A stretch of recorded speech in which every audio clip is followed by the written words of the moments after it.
नमस्कार, मैं निमेश वहाड़कर। विवेक परिवार द्वारा आयोजित राष्ट्र जागरण व्याख्यानमाला के आज के इस सत्र में आप सभी का स्वागत है। राष्ट्र जागरण व्याख्यानमाला विवेक के राम मंदिर से राष्ट्र मंदिर इस हिंदी ग्रंथ के उपलक्ष्य में आयोजित की गई है। आज के इस सत्र के वक्ता है श्री राम जन्मभूमि तीर्थ क्षेत्र न्यास के कार्यवाह और विश्व हिंदू परिषद के अंतर्राष्ट्रीय उपाध्यक्ष माननीय चंपत राय जी। तो हम स्वागत करते हैं और सुनते हैं माननीय चंपत राय जी के विचार। श्रद्धेय माताओं, भाइयों, राम जन्मभूमि ये विषय आज देश में जीवंत बन गया है। सब और जिज्ञासा है। हम न चाहें तो भी सामने से कोई ना कोई सवाल कर देता है। किसी राजनेता का भाषण हो, अच्छे विषय पर तालियां बजती हैं, लेकिन अगर वो राजनेता अपने भाषण में राम जन्मभूमि का विषय बोल दे तो तालियों की गूंज और बढ़ जाती है। तालियां पीटने वालों को शायद ये मालूम नहीं कि वो ताली क्यों पीट रहे हैं। वो केवल मंदिर का नाम सुनकर खुश हो जाते हैं।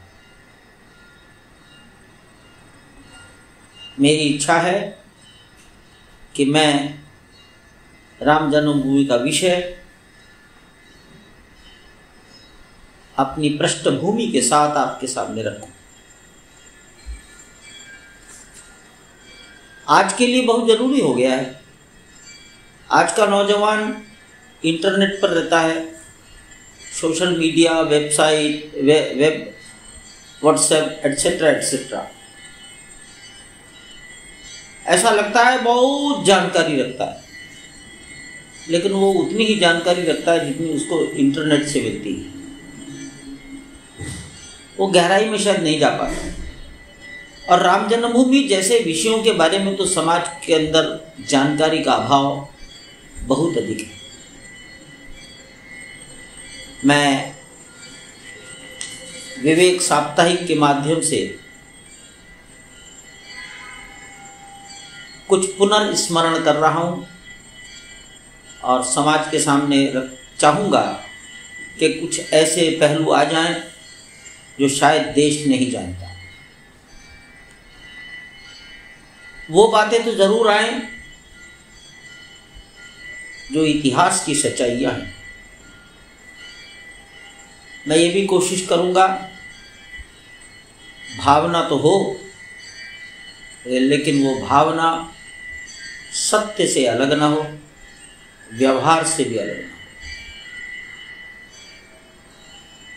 मैं समझता हूँ आपको जरूर ये अच्छा लगेगा। कुछ लोग ऐसे हो सकते हैं जिनको मेरे विचार अच्छे न लगे। मैं उन बंधुओं को भी निवेदन करूंगा, आप मनन करें और यदि आपको स्वीकार नहीं होते हैं तो उसे जो का तो त्याग दें, उसे मान लें कि ये मेरे निजी विचार हैं, हमें स्वीकार नहीं है। तो भी मैं अपनी बात आपके सामने रखता हूँ। अयोध्या उत्तर प्रदेश का एक कस्बा है। आप 2011 की जनगणना पढ़ लें। अयोध्या की आबादी 70,000 से भी कम है। उसमें भी फ्लोटिंग पॉपुलेशन सम्मिलित है, साधु जो आते जाते रहते हैं। वो एक छोटी सी नगर पालिका है। आज नहीं है, आज वो एक महानगर बन गया है, लेकिन 2018 के पहले तो एक छोटी सी नगर पालिका ही है। और इस नगरपालिका को 40 से 45 मिनट में पैदल एक कोने से दूसरे कोने तक लांघा जा सकता है। 70,000 आबादी है। 40 मिनट 35 मिनट 40 मिनट में एक कोने से दूसरे कोने पहुंचा जा सकता है पैदल। परंतु इस छोटी सी अयोध्या में मैंने गिनती नहीं की है, लेकिन मैं कहता हूँ 1000 मंदिर हैं। जिनको 1000 मंदिरों पर संदेह हो, मैं उनसे निवेदन करूंगा अयोध्या आए, 10-15 दिन रहें, शायद वो गिन लें तो अच्छा है। अब ये 1000 मंदिर किसके हैं? तो ये सब राम जी के हैं। श्याम जी, भगवान कृष्ण के 3 मंदिर अयोध्या में हैं। मैंने 2 देखे हैं, तीसरा मैंने देखा नहीं। और मैं ऐसा मानता हूँ दिन भर में तीनों मंदिरों में 25-25 लोग शायद जाते होंगे दर्शन करने। हनुमान जी का एक मंदिर जरूर है जहाँ प्रतिदिन 10,000 आदमी जाता होगा। मैं ढूंढता हूँ कि कोई गणेश जी का मंदिर है क्या अयोध्या में, मुझे अभी तक तो मिला नहीं। लोग कहते हैं भगवती का एक मंदिर है, छोटा सा है, एक गलियारे में। और शंकर जी के भी 2 मंदिर हैं, एक जरा बड़ा है, बहुत प्राचीन है, नागेश्वर नाथ कहते हैं। एक अभी नया बना है, क्षीरेश्वर नाथ कहलाता है। हो सकता है कोई एक आध छोटा मंदिर और हो, उसकी मुझे जानकारी ना हो। लेकिन वहां जैन मंदिर भी हैं 3। वहां गौतम बुद्ध की तपस्या स्थली भी माना गया है। अब 1000 मंदिरों में 3 जैन मंदिर है, 1-2 शंकर जी के मंदिर हैं, एक भगवती का है, एक हनुमान जी का है, 3 श्याम जी के हैं। ये बाकी के मंदिर राम जी के हैं। सब में राम दरबार है, सब जगह राम लक्ष्मण सीता हनुमान जी का जोड़ा है। तो ऐसी अयोध्या जो छोटी सी पॉपुलेशन, 1000 मंदिर, हिंदुस्तान में और कौन सा ऐसा शहर है इतनी छोटी आबादी? वाराणसी, हरिद्वार, पॉपुलेशन देखो। तो अयोध्या के इस स्वरूप को पहचान। अब जो 1000 मंदिर हैं, इनकी आयु क्या है? अगर आप पैदल चलकर एक एक गली में घूमेंगे तो आपको कहना पड़ेगा कि इसके अंदर कई लोकेलिटीज, कई मोहल्ले ऐसे हैं जिनके अंदर बने हुए मंदिर कम से कम 200, 250, 300 साल पुराने हैं। विशेषकर जो रामकोट मोहल्ला है, उस रामकोट मोहल्ले के मंदिर 250 से 300 साल पुराने अवश्य हैं। आज की दुनिया में संदेह नहीं होना चाहिए, कार्बन डेटिंग कराना सरकार का काम है। पुरातत्व विभाग कराए, वो 100 साल से अधिक पुराने मंदिरों को आर्कियोलॉजिकल इंपॉर्टेंस का मानते हैं। लेकिन हमारे यहाँ 200-250 साल पुराने मंदिर अयोध्या में हैं, 2-4 नहीं है, सैकड़ों हैं।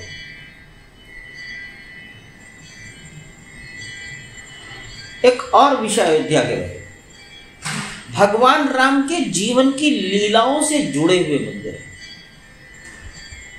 और लीला एक है तो मंदिर एक है। एक ही लीला के 4 मंदिर नहीं है।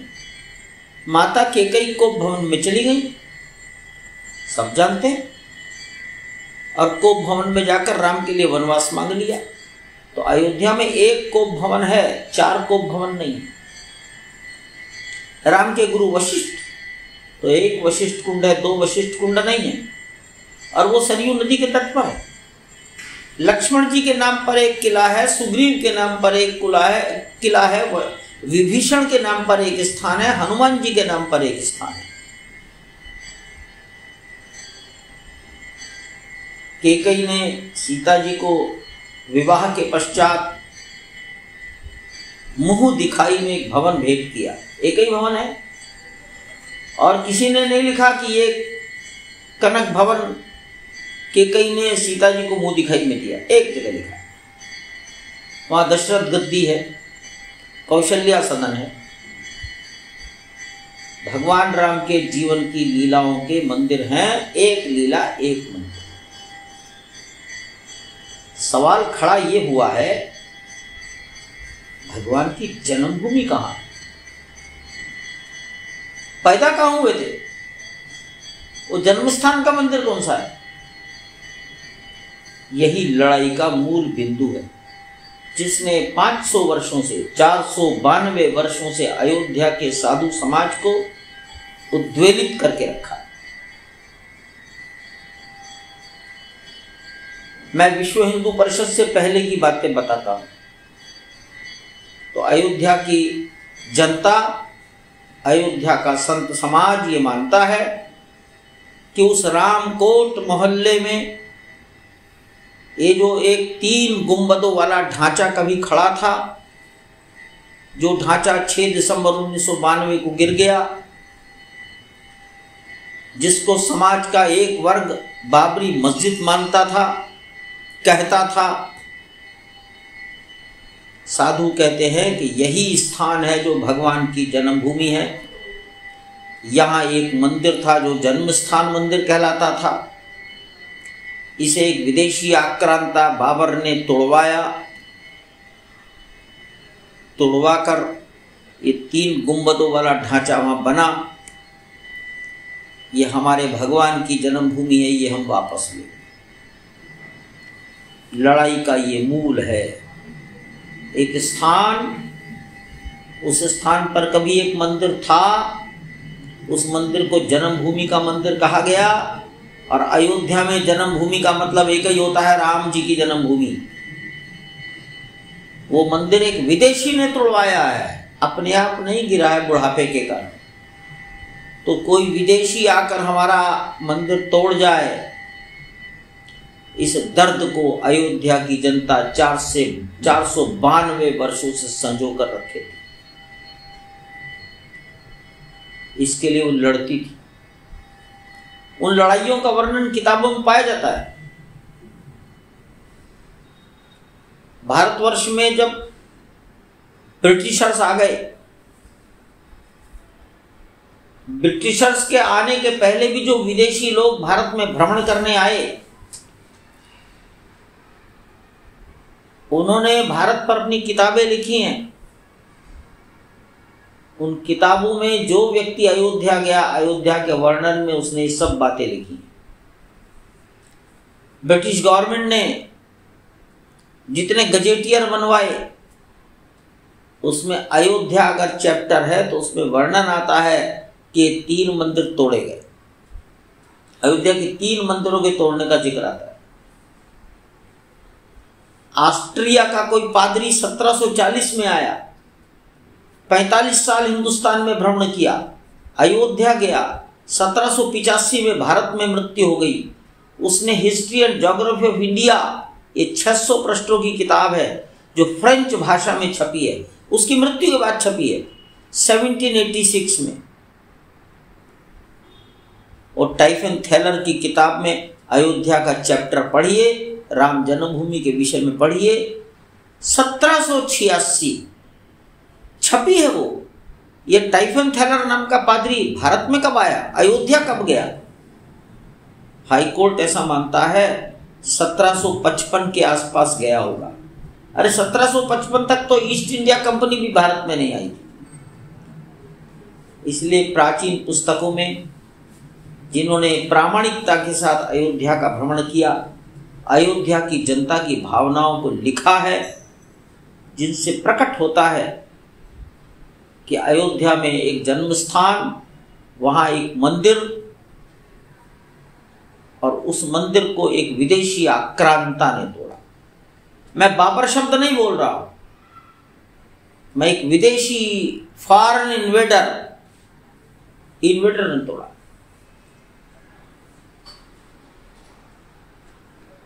सोचना ये चाहिए, एक विदेशी आक्रमणकारी हिंदुस्तान में कुछ तोड़फोड़ करता है, आप इसे अपने पूर्वजों का, अपनी मातृभूमि का, अपने देश का अपमान मानते हैं या नहीं मानते? अगर विदेशी आक्रमणकारी के द्वारा किए गए किसी आक्रमण को आप अपमान ही नहीं मानते, तब तो मेरा सारा वक्तव्य ही निरर्थक है। तब आपको अयोध्या की लड़ाई समझ में नहीं आएगी। इसलिए विदेशी आक्रांता ने हमारे पूर्वजों के साथ जो व्यवहार किया, उसमें अपमान देखना ही होगा। जैसे पार्लियामेंट के ऊपर हमले में आप भारत का अपमान अनुभव करते हैं। जैसे कारगिल पर पड़ोसी देश की सेनाएं कब्जा जमाती हैं, आपको दुख होता है। आप उन पहाड़ियों को वापस लेने के लिए सैकड़ों वीरों का बलिदान कराते हैं। जैसे चीन जब सीमाओं पर आता है तो बेचैनी पैदा होती है। आपको 1528 के विदेशी आक्रमण में भी उतनी बेचैनी अपने हृदय में अनुभव करनी ही होगी। लड़ाई का यही बिंदु है। आज तो मुस्लिम समाज कुछ बोल नहीं रहा है, लेकिन जब मुकदमे चलते थे तब यही तर्क था कि बाबर ने कभी कुछ तोड़ा नहीं। हिंदू कहता है तोड़ा। सुन्नी वक्फ बोर्ड कहा करता था अदालत में कि बाबर ने अपने सैनिकों को नमाज पढ़ने के लिए एक बंजर जमीन पर मस्जिद बनवाई। ये खाली बैरन लैंड थी। हिंदू कहता है नहीं, यहां मंदिर था, उसे तोड़ा गया, तब ये मस्जिद बनी, उसी के मलबे से बनी। प्रश्न यह है 1528 के इस विवाद का हल कैसे हो। 1528 के बाद वहां कितने मुगल बादशाह आए, जरूर उन्होंने भी समझाने की कोशिश की होगी। विवाद हल नहीं हुआ। ब्रिटिशर्स आए, हो सकता है उन्होंने लड़ाने की कोशिश की हो, लेकिन उन्होंने समस्या और शांति व्यवस्था बनाए रखने का काम भी किया होगा। सफल नहीं। इतिहास की किताबों में 75 बार लड़ाइयों का वर्णन है, और ये लड़ाइयां बातों की नहीं थी, तलवारों की थी। मैं 1934 की बात याद कराता हूं। 1934 को जिन्होंने देखा है, ऐसे लोग अयोध्या में जीवित थे, मैंने उनके दर्शन किए। और 1995 के बाद किए हैं। 1934 में हिंदू और मुस्लिम समुदाय के बीच में विवाद हो गया। मैं विवाद का कारण नहीं बताऊंगा आपको। उस विवाद में मारपीट हो गई, तलवारें चल गई, आदमियों की जानें चली गई। गुस्सा शांत नहीं हुआ। हिंदू समाज ने 3 गुंबदों वाले ढांचे को तोड़ा, डैमेज किया। उसको डैमेज करने के बाद ही हिंदू समाज को शांति मिली और दंगा बंद हुआ। अब ये 1934 में अयोध्या में किसका राज्य था? तो ब्रिटिश गवर्नमेंट थी। ब्रिटिश गवर्नमेंट ने हिंदू समाज पर पेनल्टी लगाई 85,000 रुपीज 1934। 2020 में 1934 के 85,000 रुपया 84,000 रुपया कितने होते हैं, जरा गणित करवाइए। बंबई के लोग, डायमंड मार्केट के लोग बताएं।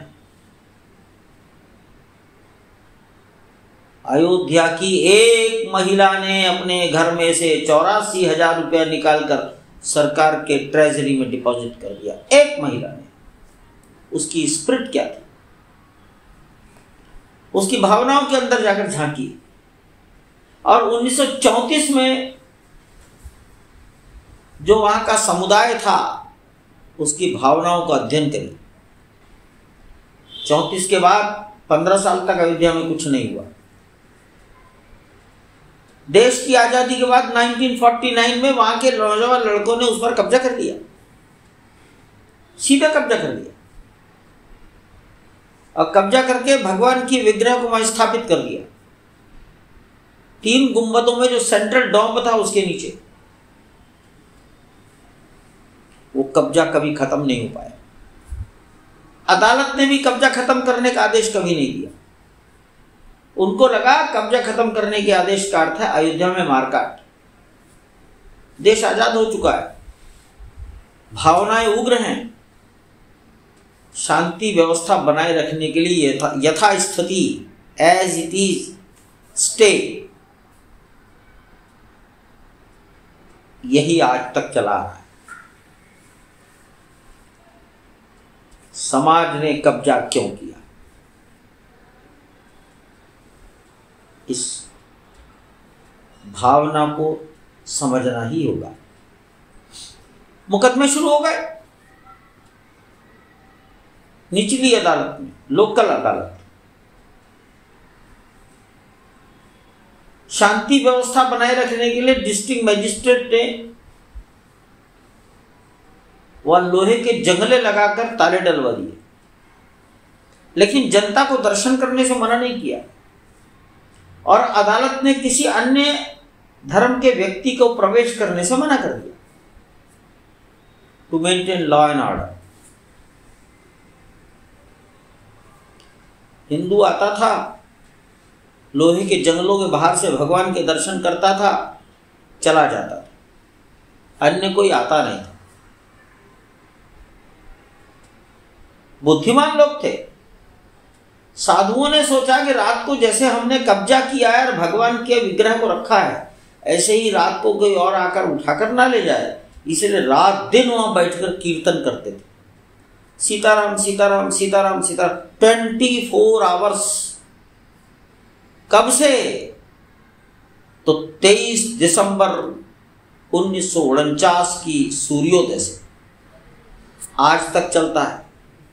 मैं आज बोल रहा हूं, आज 12 दिसंबर है 2020, आज तक कीर्तन चलता है। समाज की इस प्रेरणा को समझना ही होगा।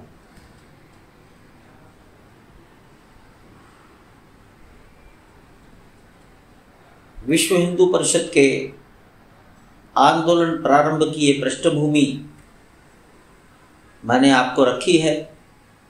मैं मानता हूं इसको समझना बहुत आवश्यक है। एक और पहलू समझिए, 1885 में भी एक मुकदमा चला, 1885 ब्रिटिश गवर्नमेंट थी। उस समय जिस अधिकारी के पास मुकदमा गया उसका नाम है कर्नल चेमियर। वो कर्नल चेमियर मुकदमा देखने के बाद साइट विजिट करने आए हैं और वो लिखते हैं ये बड़ा दुर्भाग्यपूर्ण है कि ऐसे एक स्थान पर दूसरे ने कब्जा कर लिया। लेकिन वो अगली लाइन ये भी लिखता है, बात 350 साल पुरानी है, अब इसमें कुछ नहीं किया जा सकता। हिंदुओं की भावनाओं को उसने रियलाइज किया, इसीलिए लिखता है it is very much unfortunate. यहां से वो शुरू करता है अपना वाक्य। हम इस अनफॉर्चुनेट शब्द पर फोकस करें। क्या चीज अनफॉर्चुनेट है? चेमियर का जजमेंट है 1885 का, उसमें अनफॉर्चुनेट क्या है? उस अनफॉर्चुनेट को रियलाइज करिए। ये हमको भी समझ में आ गया कि 350 साल बाद पुरानी घटना है, शांति व्यवस्था बनाए रखने के लिए यथास्थिति बनाए रखो। परंतु व्हाट इज इन अनफॉर्चुनेट, ये हमारे इस विषय का एक एंगल है जो मैंने आपके सामने रखा है। विश्व हिंदू परिषद तो 1964 में बना। हमारे तो विश्व हिंदू परिषद के ऑब्जेक्टिव्स अलग अलग थे। एक ऑब्जेक्टिव जरूर था, हिंदू जीवन मूल्यों की रक्षा करेंगे। तो हिंदन जीवन मूल्यों की रक्षा की तो बड़ी व्याख्या हो सकती है। अपने बच्चे का नाम क्या रखते हो? हिंदू जीवन मूल्यों की रक्षा है। गाय को माता मानो, गंगा को माता मानो, अपने माता पिता की सेवा करो, हिंदू जीवन मूल्यों में आता है सब। हिंदू जीवन मूल्यों की रक्षा में राम जन्मभूमि तो उस समय किसी ने सोचा ही नहीं होगा। ये राम जन्मभूमि का विषय विश्व हिंदू परिषद के पास कैसे आया, मैं इसे आपके सामने रखता हूं। ये मेरे वक्तव्य का प्रकरण क्रमांक 2 मान लीजिए। तो 1983 में राष्ट्रीय स्वयंसेवक संघ के कार्यकर्ता जिलों जिलों में उत्तर प्रदेश में हिंदू सम्मेलन किया करते थे, संघ के कार्यकर्ता। और वो सम्मेलन संघ के नाम से नहीं होते थे, तो हिंदू जागरण मंच, संघ नहीं करता था, स्वयंसेवक करते थे। ऐसा ही एक सम्मेलन मुजफ्फरनगर में हुआ था 1983 मार्च।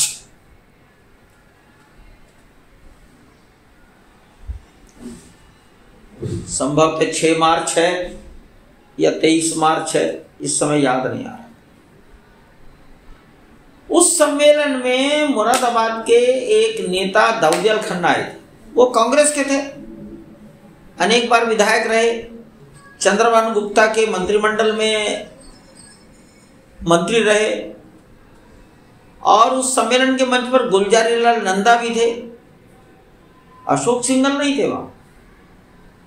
दाऊदयाल खन्ना ने जब भाषण देना शुरू किया तब उन्होंने कहा, अरे हिंदुओं, ये अयोध्या, मथुरा, काशी के स्थानों को मुक्त कराओ, अब समय आ गया है। ये 1983 की बात है। दाऊदयाल खन्ना कांग्रेस के व्यक्ति थे अपने जन्म से। अरे उस काल में तो सभी लोग कांग्रेस के माध्यम से देश की आजादी के लिए लड़ते थे, वही देशभक्तों की टोली थी।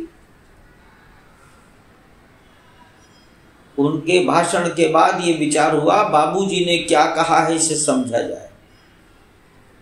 तब अशोक सिंघल उनके घर ये विषय समझने गए थे। और फिर ये बात आई कि अगर ये लड़ाई लड़नी है, अयोध्या को वापस लेना है, तो लंबा चलना पड़ेगा। तो बाबूजी, राजनीति में कांग्रेस और मंदिर की मुक्ति, ये दोनों एक साथ नहीं चल सकते। दाऊदयाल खन्ना ने कांग्रेस से इस्तीफा दिया था। बाद में तो आप जानते हो कि महाराष्ट्र के बनवारीलाल पुरोहित ने भी इस्तीफा दिया, और देवरिया उत्तर प्रदेश के भी एक सांसद ने इस्तीफा दिया। लेकिन सबसे पहले राम जन्मभूमि पर इस्तीफा देने वाले थे दाऊदयाल खन्ना। विश्व हिंदू परिषद के सामने राम जन्मभूमि मुक्त कराओ, इस विषय का प्रतिपादन करने वाले, प्रेरणा देने वाले व्यक्ति कांग्रेस के थे। इसलिए ये बात भी इतिहास में लिखी जानी चाहिए। सब ये मानते थे कि साधुओं का सहयोग चाहिए। अशोक जी की दृढ़ श्रद्धा थी कि हिंदुस्तान में संत जो काम करेंगे, जिस काम का बीड़ा उठा लेंगे, वो सफलता प्राप्त करेगा। ये उनका सदैव से विश्वास था। इसलिए वो अयोध्या आए थे, संतों के साथ बैठे थे।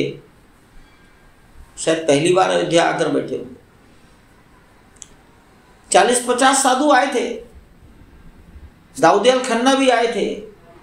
तब ये बात हुई, राम जन्मभूमि मुक्ति यज्ञ के लिए एक समिति बनाई जाए, और नाम दिया गया राम जन्मभूमि मुक्ति यज्ञ समिति। टेलीफोन से अनुमति लेकर महंत अवेद्यनाथ जी महाराज, गोरखपुर के गोरक्षपट के पीठाधीश्वर, वर्तमान मुख्यमंत्री आदित्यनाथ जी के गुरुदेव, उनको अध्यक्ष बनाया गया। दाऊदयाल खन्ना महामंत्री बने, अशोक जी उसमें कुछ नहीं थे। और इस प्रकार राम जन्मभूमि को मुक्त कराना, यानी एक यज्ञ करना। यज्ञ होता है भलाई के लिए, समाज की भलाई के लिए। ऐसा ये काम शुरू हुआ। अध्ययन किया गया तो पता लगा, अभी तो उत्तर प्रदेश की जनता भी नहीं जानती है कि अयोध्या में भगवान ताले में बंद है, और ये ताला 1949 से पड़ा है। पहला कदम यही लिया गया, इस ताले को खुलवाओ। जनता की भावनाएं कैसी हैं, इसका आभास हो जाएगा। भगवान राम के विग्रह बनवाए गए, एक 4 व्हीलर के ऊपर उन्हें रखा गया, लकड़ी का एक मंदिर बनाया गया, और उसके दरवाजे पर लोहे की सलाखों का गेट डालकर ताले डाल दिए। वो ताले वाला रथ घुमाया गया। भगवान ताले में बंद है। ताला खुलवाना है, नारा लगा, जोर से बोलो ताला खोलो, जोर से बोलो ताला खोलो। वो रथ सीतामढ़ी से आया, अयोध्या में लोगों ने संकल्प लिया सरयू पर। जिस दिन संकल्प हुआ है वो दिन था 7 अक्टूबर 1984। रथ मोटर से चलकर नहीं आया, जनता के धक्कों से चलकर आया लखनऊ। रस्सों से खिंच खिंच कर आ गया, इतनी भीड़ थी। समाज को, भगवान को शायद स्वीकार नहीं था, रथ को दिल्ली आना था, उसके पहले ही किसी ने इंदिरा जी की हत्या कर दी। राष्ट्र में शोक छा गया। उस शोक में रथ यात्रा भी रोक दी गई। 30 अक्टूबर, एक साल का शोक। 1985 में विचार हुआ एक से काम नहीं चलेगा, सारे उत्तर प्रदेश के 6 कोनों में 6 रथ। इतनी ऊर्जा उत्तर प्रदेश में विकसित हो गई कि उस समय के मुख्यमंत्री कांग्रेस के वीर बहादुर सिंह को विचार करना पड़ा। एक वकील अभी भी है, लखनऊ में रहते हैं, उमेश चंद्र पांडे। वो जवान थे, उन्होंने एक एप्लीकेशन अदालत में डाल दी, ये ताला अवैध है, इसको तोड़ा जाए, खोला जाए। सरकारी वकीलों ने सपोर्ट कर दिया।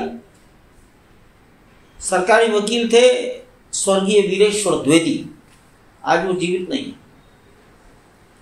उसके कोई रिकॉर्ड नहीं मिले ताला क्यों लगा। आप कल्पना कर सकते हैं, 3 से 4 दिन के अंदर उस एप्लीकेशन पर फैसला हो गया। 1 फरवरी 1986 को ताला खोलने का आदेश दे दिया डिस्ट्रिक्ट जज KM पांडे ने। बाद में वो हाई कोर्ट में भी एलिवेट हुए। मुझे याद आते हैं वहां के वरिष्ठ पुलिस अधीक्षक, वो अभी जीवित हैं, लखनऊ में रहते हैं, सरदार करमवीर सिंह। और मुझे ये भी याद आता है कि जज महोदय ने करमवीर सिंह को कोर्ट में बुलाया था। अब पुलिस अधीक्षक को पूछा था, अगर ताले खोल दें तो आप लॉ एंड ऑर्डर संभाल लेंगे क्या? करमवीर सिंह का उत्तर था, आप दीवारें भी हटवा दीजिए तो भी हम लॉ एंड ऑर्डर संभाल लेंगे।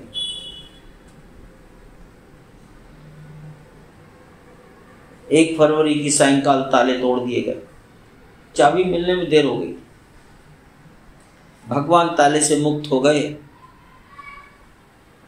1949 में ताले के अंदर बंद हुए थे, 1 फरवरी 1986 को खुले। समाज में उत्साह आ गया, सबको लगा मंदिर बनाया जा सकता है। ये जो 1984 ये बात का भावनात्मक पहलू है। हमारे ठाकुर जेल में बंद है, हमारे ठाकुर जेल में बंद है। अभी बाकी के विषय छोड़ दिए गए, अभी तो केवल एक ही विषय था, भगवान को जेल से मुक्त कराओ। जेल से मुक्त हो गए। तब संत महात्माओं ने विचार किया मंदिर बनाया जा सकता है।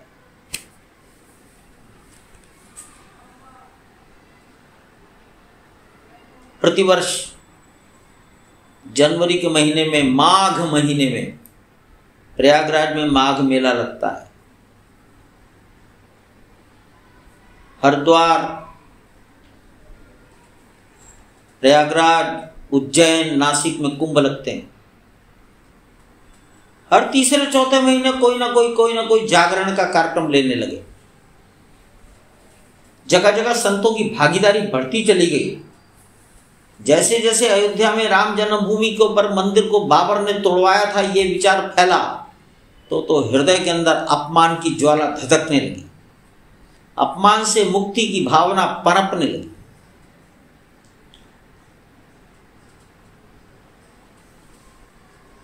विचार ये आया, कुछ लोगों के हृदय की भावनाओं से काम नहीं चलेगा, सारे देश के समाज का अध्ययन होना चाहिए। इसलिए पहले मंदिर कैसा बनाना है। हमारे मंदिर के जो वास्तुकार हैं वो अहमदाबाद के चंद्रकांत भाई सोमपुरा है। ये सोमपुरा परिवार में चंद्रकांत के जो ग्रैंडफादर थे, दादा, इन्होंने सोमनाथ मंदिर का जीर्णोद्धार, उनकी ड्राइंग है सोमनाथ मंदिर। ये परिवार मंदिरों के ही निर्माण का परिवार है और विशेष रूप से पत्थरों से मंदिर बनाने की कला को जानने वाला परिवार है। जिसके नाम के सामने सोमपुरा लिखा हो, मान लो ये पत्थरों की नक्काशी करके मंदिर बनाने वाले लोग हैं। इनका परिचय भी हमारे से कराने वाले लोग थे, वो बिरला परिवार के पूर्वज थे जो 1986 में उस समय जिंदा रहे। उन्होंने सोमपुरा का परिचय अशोक सिंघल को दिया। एक मंदिर का प्रारूप बन गया। अब इस प्रारूप को करोड़ों घरों में पहुंचाओ, तो जब पहुंचाने जाएंगे तो जनता कहेगी अच्छा मंदिर के लिए कुछ पैसा लो, तो ₹100 लेने की बात रखी गई। एक आदमी ₹1.25 1989। और गांव के लोगों को कहा गया मंदिर निर्माण के लिए एक ब्रिक, एक ईंट दीजिए। 2,75,000 गांव में पहुंचे कार्यकर्ता, लगभग 6.25 करोड़ लोगों से परिचय आया, तब लगभग 8.25 करोड़ रुपया इकट्ठा हुआ। लेकिन राम जन्मभूमि मंदिर निर्माण की बात हिंदुस्तान के 2,75,000 गांव तक पहुंच गई, या 2,75,000 गांव, मोहल्ले और कॉलोनी तक पहुंच गई। 6 करोड़ परिवारों तक, व्यक्तियों तक नहीं, 6 करोड़ घरों तक बात पहुंच गई। ये है इसका क्रमिक विकास। हमने सच्चाइयां बताई, सच्चाई बताई। ये शिलाएं अयोध्या आई। अयोध्या आने में किसी ने बाधा नहीं पहुंचाई। उत्तर प्रदेश के मुख्यमंत्री थे नारायण दत्त तिवारी। तिवारी जी को कहा गया शिलाओं को आने दीजिए, देश में शांति बनी रहेगी। उन्होंने माना और देश में शांति बनी रही। बाद में बात आई अब कहीं ना कहीं शिलान्यास होना चाहिए। कहीं जमीन नहीं थी,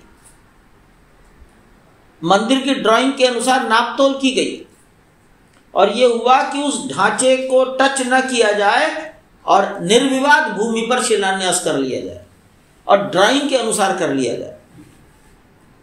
एक स्थान चिन्हित हो गया। 5-10 हजार लोग अयोध्या में इकट्ठे हो गए। सरकार को लगा कोई दंगा ना हो जाए। शायद बूटा सिंह जी गृह मंत्री थे, नारायण दत्त तिवारी मुख्यमंत्री थे। तो भारत सरकार का गृह मंत्रालय, उत्तर प्रदेश के मुख्यमंत्री, गृह मंत्री, डीजीपी सब इकट्ठे हुए और सबने देखा नक्शा कि हाँ, जहां ये शिलान्यास करना चाहते हैं वो स्थान विवाद से दूर है। 9 नवंबर को शिलान्यास विधिवत करा दिया गया। जो लोग आए थे नारे लगाते हुए अपने घर वापस चले गए।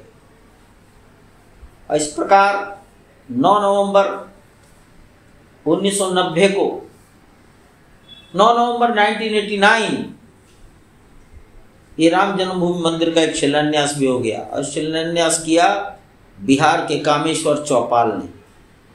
कामेश्वर चौपाल बिहार के समाज में शेड्यूल्ड कास्ट माना जाता है। ये आंदोलन अयोध्या से चलकर देश के 2,75,000 लगभग 3 लाख गांवों तक 6 करोड़ से भी अधिक घरों तक पहुंच गए। स्वाभाविक ही विचार हुआ अब इस ढांचे को हटाओ और मंदिर का निर्माण कराओ। इसको कहा गया कार सेवा। यह कार सेवा शब्द कोई नया नहीं है, पंजाब की धरती का शब्द है। पंजाब की धरती को जो तनिक भी जानने वाला व्यक्ति कार सेवा का अर्थ समझता है। लोग स्वेच्छा से श्रमदान करते हैं।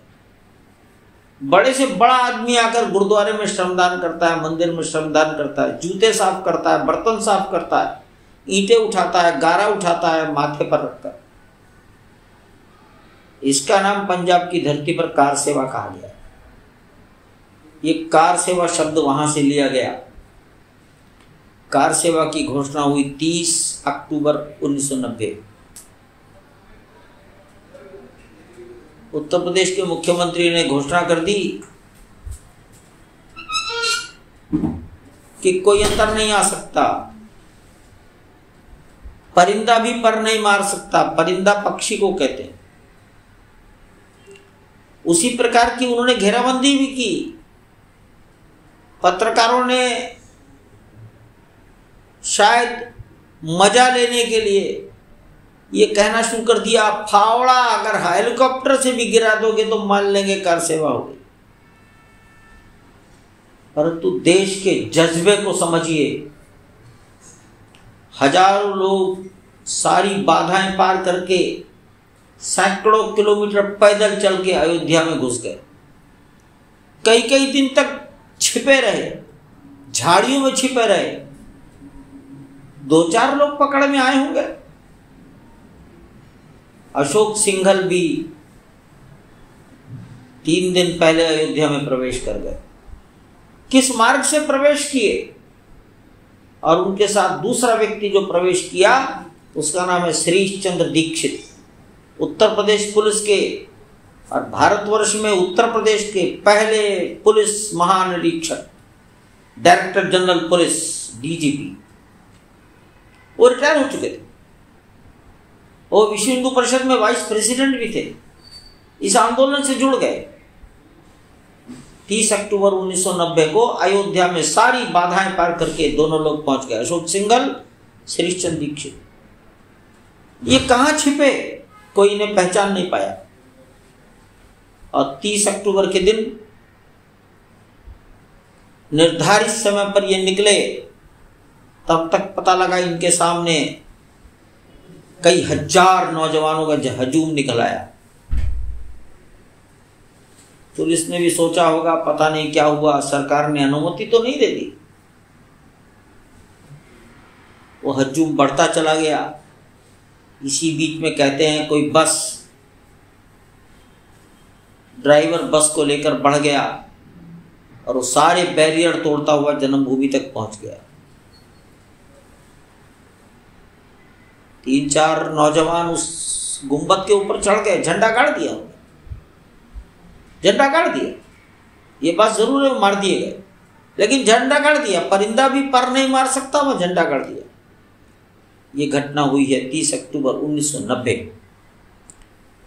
लोकतंत्र में राजनेताओं को ये विचार करना ही चाहिए कि समाज को इस प्रकार की चुनौती देनी चाहिए कि नहीं देनी चाहिए।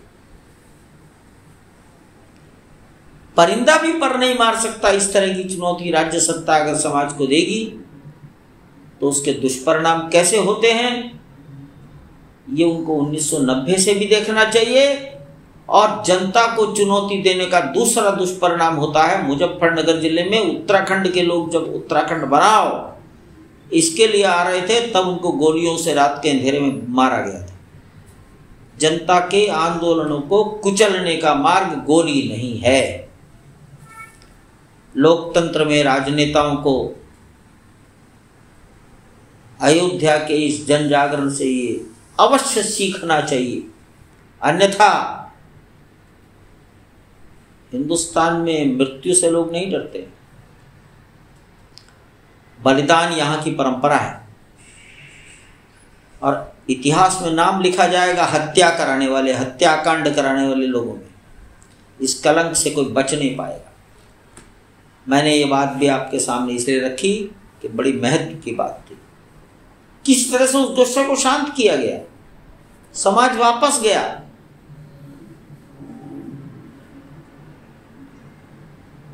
अशोक सिंघल की मनोदशा समझेंगे। 2 नवंबर को वहां गहरा हत्याकांड हुआ है।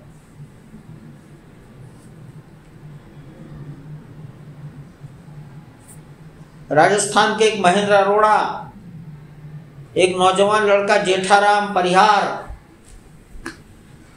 शायद बीकानेर या जोधपुर के हैं ये, कलकत्ता के 2 सगे भाई,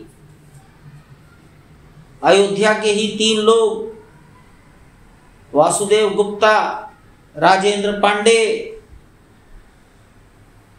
रमेश पांडे या एक और लड़का है, ऐसे न जाने कितने लोग मारे गए। उसको शांत किया गया। अशोक सिंघल कई रात सोए नहीं। एक कार्यकर्ता का नाम लेकर उन्होंने उसको बुलवाया। वो कार्यकर्ता जिंदा है अभी, शंभुनाथ, वाराणसी में रहते हैं, संघ के प्रचारक हैं। अशोक सिंघल ने कहा जाओ और चिता की राख लेकर आओ। चिता की राख लाई गई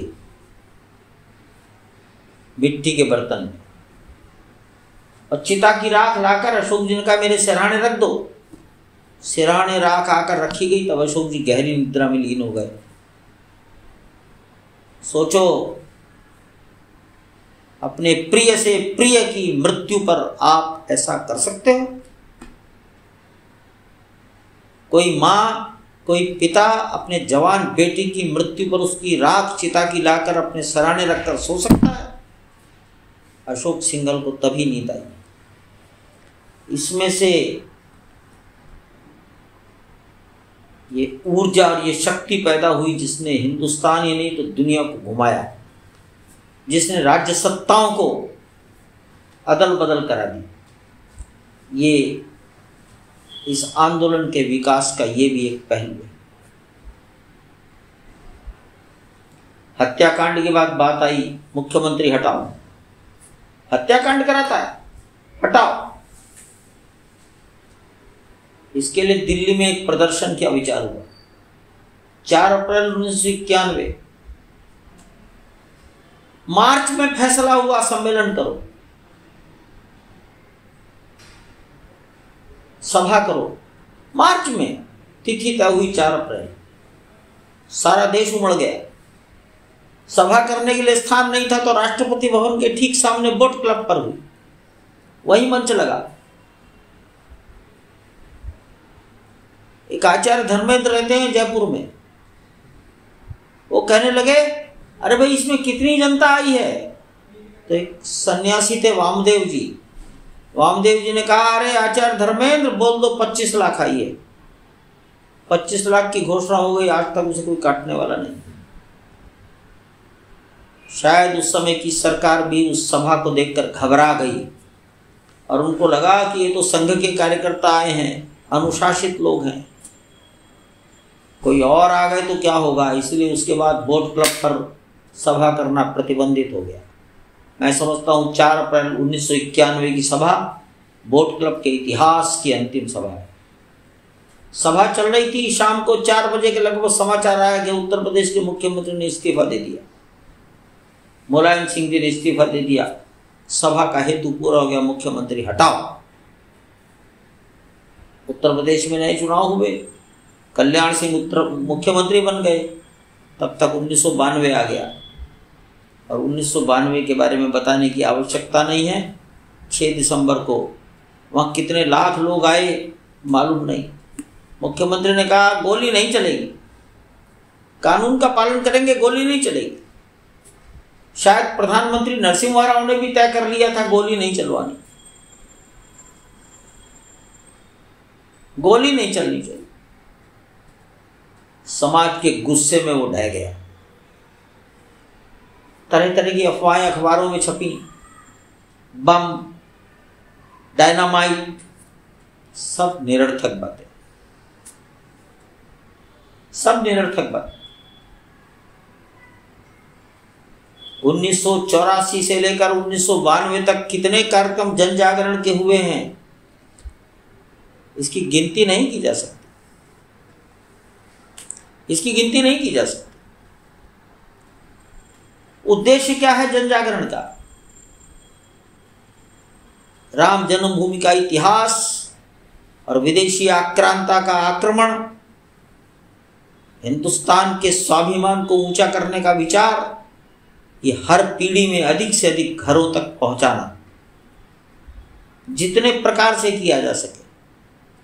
कितने संतों ने भागीदारी की, इसका भी कोई गणित नहीं है, लेकिन तो भी मैं कहता हूं कम से कम हिंदुस्तान के 15,000 साधुओं ने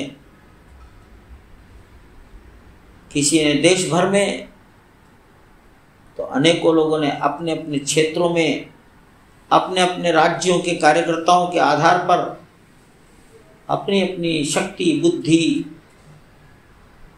समय के अनुसार जन जागरण कराया है।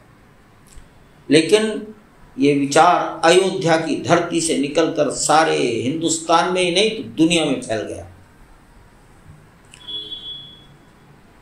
ये सत्य की लड़ाई थी, इसलिए दुनिया में फैल गई। सच्चाई का विचार दबाया नहीं जा सकता।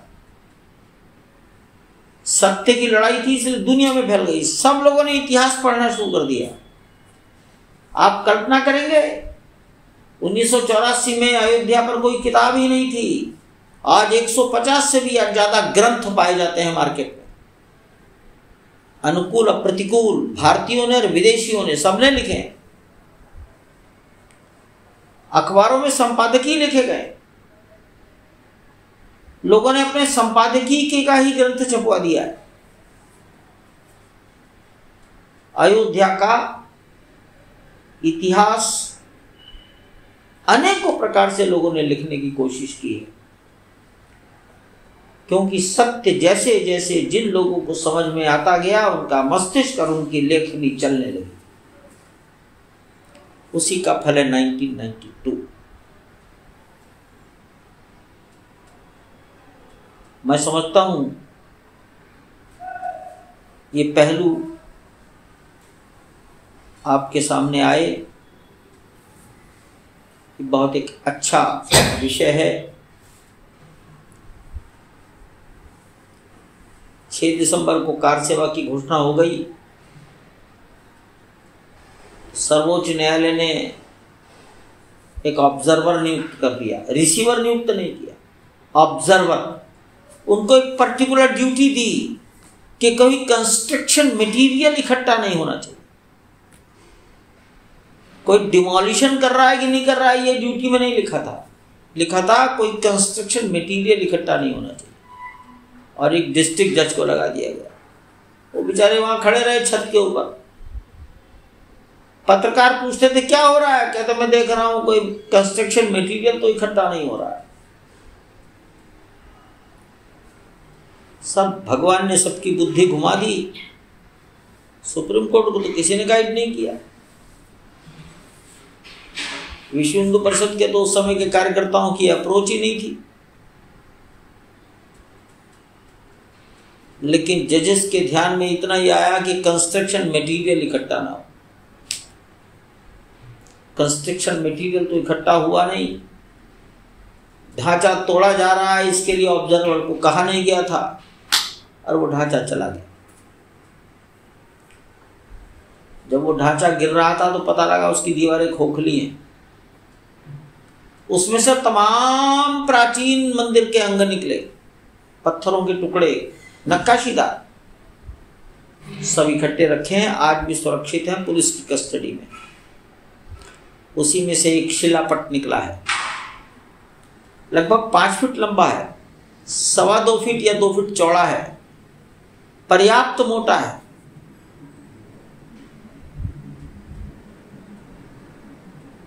लोगों को समझ में नहीं आया क्या है, कंधे पर उठा लाए, भारी बहुत था।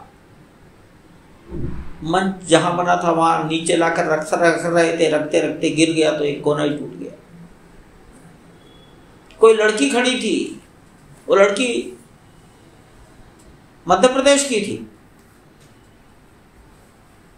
सुधा मलैया उसका नाम, कम उम्र की थी।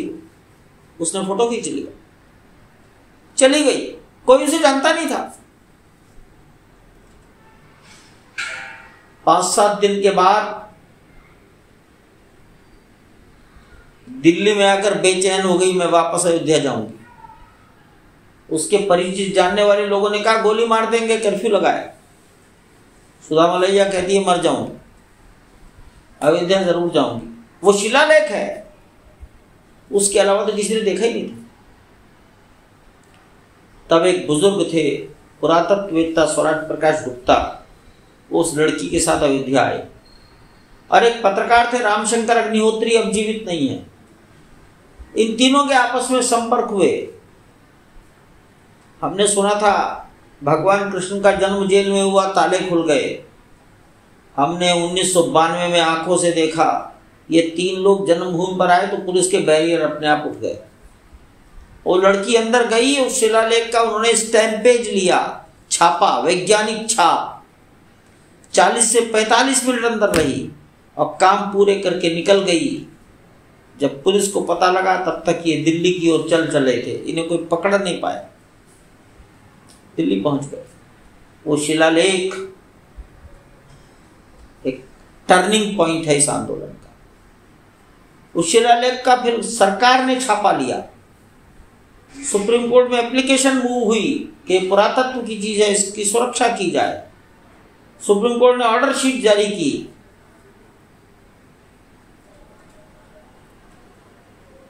धर्मवीर सहगल नाम के वकील ने आर्गुमेंट किए थे सुप्रीम कोर्ट में। वो हाई कोर्ट चंडीगढ़ से रिटायर होकर दिल्ली में सेटल हो गए थे। सुप्रीम कोर्ट के ऑर्डर पर भारत सरकार ने आर्कियोलॉजिकल सर्वे ऑफ इंडिया को कहा इस शिलालेख की रक्षा करो। उन्होंने एपिग्राफिस्ट को कहा, तब एमएन कट्टी मैसूर के थे, वो भी अब मर गए, उन्होंने उसकी स्टैम्पेज ली। उसको एपिग्राफिस्ट ने पढ़ा, केवी रमेश, उनकी भी मृत्यु हो गई। तब पता लगा ये 20 लाइनों का संस्कृत का शिलालेख है। पहली लाइन ओम नमः शिवाय से शुरू होती है और इसमें अयोध्या के सौंदर्य का वर्णन है। अयोध्या में एक विष्णु हरि के मंदिर का वर्णन है। ये मंदिर सोने के कलश से युक्त है, स्वर्ण कलश युक्त। और फिर बाद में विष्णु हरि के मंदिर का वर्णन करते करते कहा गया है कि जिन्होंने बलि का मान मर्दन किया, जिन्होंने दशानन का मान मर्दन किया। अब दशानन का मान मर्दन किसने किया है? भाई कौन से विष्णु हरि हुए हैं?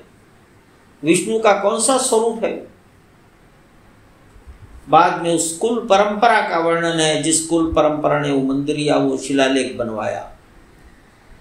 इतिहासकारों ने बताया है कि यह शिलालेख 1154 ईस्वी का है। गहड़वाल राजवंश है। उस व्यक्ति का नाम है जिसने मंदिर बनवाया। वो शिलालेख भी सरकार के पास सुरक्षित है। ये शिलालेख, इसका स्टैम्पेज कोर्ट के रिकॉर्ड में भी रखा हुआ है। और इस प्रकार ये आंदोलन धीरे धीरे चलने लगा। ढांचा गिर गया। तब उस समय जो राष्ट्रपति थे शंकरदयाल शर्मा, उन्होंने क्वेश्चन सुप्रीम कोर्ट को दिया है। संविधान में कोई धारा 143 है और उसमें राष्ट्रपति के सवाल को कहा गया है reference question to the supreme court. और उस रेफरेंस क्वेश्चन में राष्ट्रपति ने सुप्रीम कोर्ट को कहा है कृपया ये बताने की हमें कष्ट करें कि क्या जहां ढांचा खड़ा था वहां 1528 के पहले कोई हिंदू मंदिर था? केवल छोटा सा सवाल है। यही तो हिंदुओं की लड़ाई है कि एक मंदिर था, उसे तोड़ा गया। सुन्नी वक्फ बोर्ड कह रहा है कुछ भी नहीं था, कुछ भी तोड़ा नहीं गया। राष्ट्रपति का क्वेश्चन यही है कि whether there was a temple prior to 1528 at the site where the 3 domed structure stood before December 6, 1992। ये सवाल है। सुप्रीम कोर्ट में वेंकट चलैया साहब मुख्य न्यायाधीश थे। उनके नेतृत्व में 5 न्यायाधीशों की पीठ बैठी है और ये 7 जनवरी से मुकदमा शुरू हुआ है। 7 जनवरी का रेफरेंस क्वेश्चन है, जनवरी 7, 1993। और इस रेफरेंस क्वेश्चन का 5 न्यायाधीशों की पीठ ने जो फैसला दिया है वो मेरे विचार से 20 अथवा 24 अक्टूबर 1994 को हुआ है। बहुमत और अल्पमत के आधार पर फैसला हुआ है, लेकिन दोनों ही फैसलों में राष्ट्रपति का रेफरेंस क्वेश्चन सम्मान पूर्वक बिना कोई उत्तर दिए वापस कर दिया गया और कहा इसका निर्णय न्यायिक प्रक्रिया से होगा। सरकार ने कानून व्यवस्था बनाए रखने के लिए उस राम जन्मभूमि के छोटे से स्थान की रक्षा के लिए 70 एकड़ जमीन को एक्वायर कर दिया। 6 दिसंबर को नौजवानों ने उस ढांचे वाले स्थान के मलबे पर कपड़े का मंदिर लगाकर रामलला उसके अंदर बैठा दिए। वही रामलला जो 1949 से वहां स्थापित थे। कपड़े के मंदिर में भगवान के दर्शन शुरू हो गए। कुछ दिन के लिए भगवान के दर्शन रुक गए थे। तब लखनऊ में एक हरिशंकर जैन है, एडवोकेट है, कोर्ट में चले गए। भगवान 8 दिन से भूखे हैं। न्यायाधीश तिलहरी के सामने एप्लीकेशन पहुंची। वो भी जीवित है, शायद 90 साल के होंगे या 95 साल के, हो सकता है शरीर पूरा भी हो गया, मालूम नहीं। और तिलहरी ने कहा कि ठीक है, भगवान तो भूखे नहीं रह सकते। हिंदू समाज में भगवान जीवित प्राणी है, लिविंग एंटिटी है। उनका राजभोग चाहिए। उनको शयन कराना, उनको जागरण कराना, वस्त्र बदलना, स्नान कराना, यह आवश्यक है। और उस हरिशंकर जैन की एप्लीकेशन को एक्सेप्ट किया गया। जस्टिस तिलहरी 8 दिन से जो भगवान के दर्शन बंद थे, 6 दिसंबर के बाद वो दिसंबर का मध्य आते आते दर्शन फिर से चालू हो गए। ढांचा गिरा। छोटे से स्थान, 14,000 स्क्वायर फीट स्थान की रक्षा के लिए 70 एकड़ जमीन का अधिग्रहण। राष्ट्रपति का रेफरेंस क्वेश्चन, इस अधिग्रहण को मुस्लिमों के द्वारा चुनौती, ये सब काम एक साथ हुए और सबको एक साथ सुप्रीम कोर्ट के 5 न्यायाधीशों की कॉन्स्टिट्यूशनल बेंच ने सुना। फैसला हुआ अक्टूबर 1994। सभी ने राष्ट्रपति का रेफरेंस क्वेश्चन वापस कर दिया, लेकिन अधिग्रहण को स्वीकार कर लिया। तब सारे मुकदमे हाई कोर्ट में वापस आ गए। अधिग्रहण होने के बाद मुकदमे समाप्त हो जाते हैं। सुप्रीम कोर्ट ने कहा हम मुकदमों को रिवाइव करते हैं। मुकदमों की प्रक्रिया होगी, उसके आधार पर राष्ट्रपति के रेफरेंस क्वेश्चन का उत्तर निकाला जाए। हाई कोर्ट को आदेश दिया गया। मुकदमे चल रहे थे डिस्ट्रिक्ट कोर्ट से, सारे मुकदमे डिस्ट्रिक्ट कोर्ट से हाई कोर्ट लखनऊ बेंच में लाए गए। 3 न्यायाधीशों की बेंच बनी और इस बेंच ने डिस्ट्रिक्ट कोर्ट के रूप में व्यवहार किया। जो कार्य निचली अदालत में होता है वो कार्य उच्च न्यायालय के 3 न्यायाधीशों की बेंच के सामने हुआ। तीनों न्यायाधीशों ने एज डिस्ट्रिक्ट जज व्यवहार किया। गवाहों के बयान हुए, मुकदमे में इश्यूज तय हुए। ये प्रक्रिया 1995 से शुरू करके 2010 तक चलती रही। 14 बार बेंच बदली गई है। कभी न कभी कोई ना कोई जज रिटायर हो जाता था तो नया जज आता था। 14 बार, 14वीं बार जो जज बेंच बनी उसने कहा हम फैसला देने के लिए बैठे हैं, जल्दी वाइंड अप करिए, अगर वाइंड अप नहीं करेंगे तो हम फैसला सुना देंगे। सब चिंतित थे।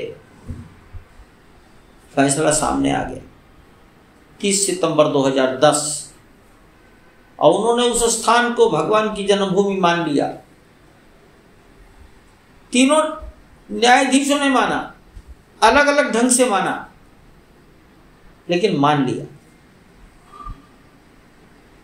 उन्होंने भूमि के 3 टुकड़े भी कर दिए। 14,000 स्क्वायर फीट भूमि के, 2.7 एकड़ नहीं है वो भूमि, गलत है, 14,000 स्क्वायर फीट,